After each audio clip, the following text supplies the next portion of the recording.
Tapos yun, si Tito Boy Abunda umiiyak na.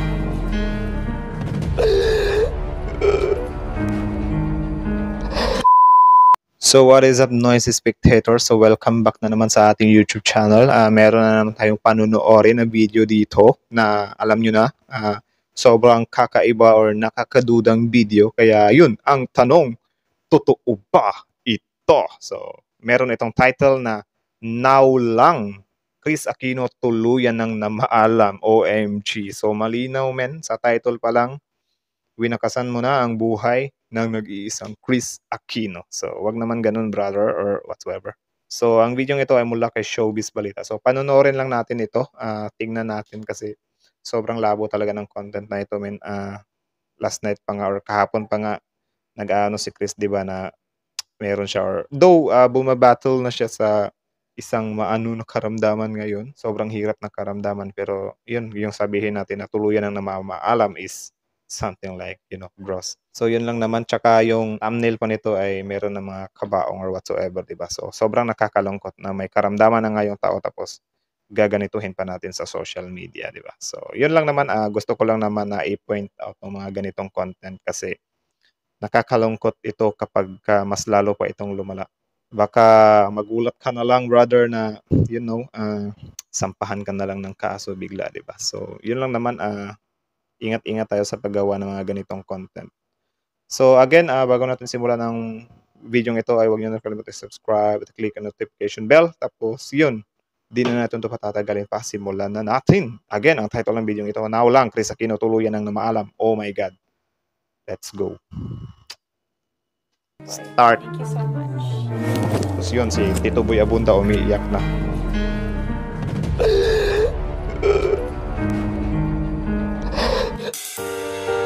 Showbiz Balita.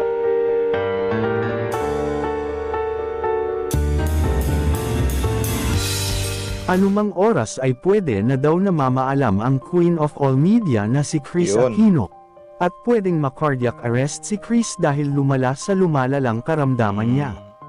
Yan ang ibinahagi ng premyadong TV host actress sa panayam sa kanya ng Fast Talk with Boy Ouch. Abunda. Kinumpirma niya na meron na siyang 5 autoimmune disease na mas lalong nagpapabagsak Grabe yung ngayon 5 sa autoimmune disease. Totoo to. Yung information dito sa video niya. Totoo naman to. kanyang katawan.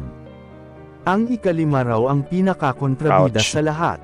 Ayon kay Kris, matapos magkaroon ng comorbidity at magpositibo sa COVID-19 ilang buwan na ngayon ang nakararaan, may tama na rin daw ang kanyang lungs. Oo nga, no, Anya, naapektuhan din pala siya dun sa pandemic. totoong alarming na ang nangyayari sa kanya lalo pat sobrang bumagsak na rin ang kanyang hemoglobin na very important daw dahil ito ang nagdadala ng oxygen sa katawan ng tao. May problema rin daw ang puso ni Kris dahil may mga pagkakataon na grabe ang taas ng kanyang heart rate. Pupunta lang daw siya sa banyo ay inaabot na ng 120 at 146 ang kanyang heart rate. Grabe, no? Totoo ba yan? Siguro naka-base ito sa kasi di ko pa naman ganong napanood yung yung full video ng interview kasi nga Valentine's kahapon, so busy tayo, men. Kaya di natin napanood ng buo yun. Medyo nagja-jump lang ako sa mga ganitong video kasi nagba-viral kasi siya, tapos yun nga yung title niya at saka yung thumbnail niya ay grabe, sobrang gross, men. Like na maalam literal, tapos may pakabaong pa, diba, or palamay pa. So wala lang, nakakalungkot lang. Say ni Kris, possible nga raw siyang ma-stroke anytime kaya naman triple na ang ginagawa niyang Yun, legit din yan. pag-iingat. Muli humiling ang actress sa kanyang mga taga-suporta ng Taim Team na dasal para sa kanyang kalusugan. Kakapalan daw niya uli ang kanyang mukha sa paghingi ng panalangin mula sa Grabe, publiko. no? Samantala, sa darating na Monday, Dahil may humihingi na nga ng prayers sa publiko, for sure. Sobrang severe na talaga niyan, men. Like, ika nga, ayon nga kay Kris na anytime, pwede siyang lagutan ng hininga, diba? So, nakakalungkot yun. subukang bagong biological na gamot kay Kris para makatulong sa pagkontrol sa kanyang mga autoimmune disease at para sa kondisyon ng kanyang puso.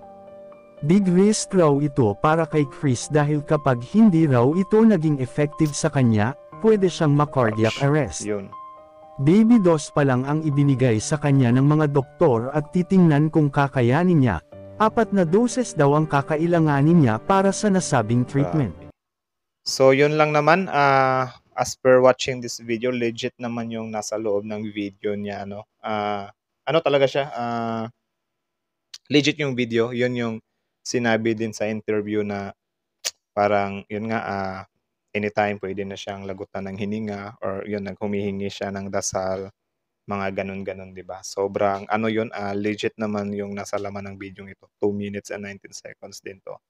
Ang ano lang dito ay yung sa title niya nga, kiniklaim niya na Chris Aquino tuluyan ng namaalam, OMG. So, syempre guys, kunyari, isa kang Chris Aquino fan, tapos nakikita nyo yung mga ganitong video, ano na lang yung mararamdaman nyo, di ba? Or yung mga kapamilya mo na makikita tong mga ganitong video. Sobrang nakakalungkot, men. Kita nyo naman itong thumbnail niya. Oh. Yan. Hanggang sa muli, kaibigan. Ngayon lang, Chris Aquino na maalam na, OMG. Tapos may kabaong yan, men. So, parang ano yan, di ba? Kung sakaling kamag-anak ka, kapamilya ka, or loyal fan ka ni Chris Aquino, sobrang nakakalungkot na ganituhin mo yung tao, men, di ba? So, pwede ka namang maglagay ng content na mga ganun na medyo maayos siya ng konti, di ba? Like yung makatotohanan talaga, like halimbawa, ganun lang, yung sa loob ng video mo, okay naman yun.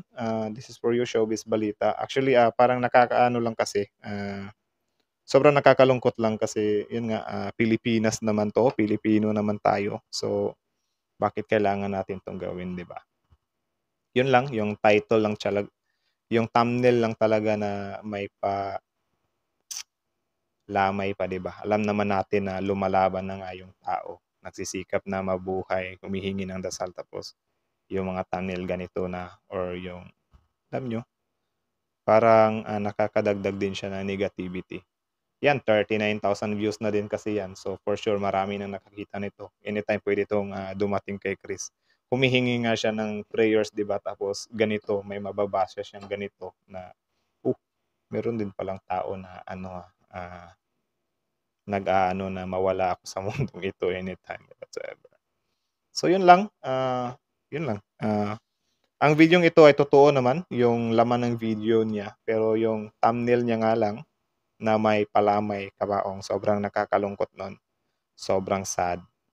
Tapos yung title niya siguro okay lang din ito kung may question mark siya, 'di ba? Or whatsoever. Pero yung exclamation point kasi exclamation kasi yung ginamit. So, parang nag-aano talaga na, now lang, Chris Aquino, tuluyan ng namaalam, OMG. Kasi yung kapag may question mark, now lang, Chris Aquino, tuluyan ng namaalam, something like that. So, nagtatanong ka lang ba? So, yun lang naman. So, yun lang again, Noisy Spectator is out. See you in our next video reaction. Magre-react pa tayo ng maraming video dito sa YouTube. Try nating panoorin. Adios. Nice Spectator is out.